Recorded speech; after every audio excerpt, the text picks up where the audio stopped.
السلام علیکم ورحمۃ اللہ۔ ایک روز کئی دنوں سے بھوکی خاتون بازار میں آواز لگا رہی تھی کہ میں کئی دنوں سے سوکھی روٹی اور پانی پر گزارا کر رہی ہوں، کوئی ہے اللہ کا بندہ جو مجھے کھانا لے دے۔ وہاں موجود ایک غیر مسلم بھی اس بڑھیا کی باتیں سن رہا تھا۔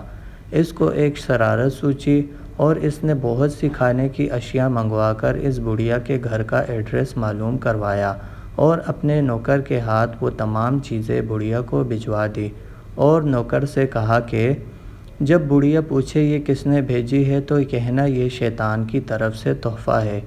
جب نوکر یہ سب چیزیں لے کر وہاں پہنچا تو بڑھیا یہ تمام کھانے کی چیزیں دیکھ کر بہت خوش ہو گئی۔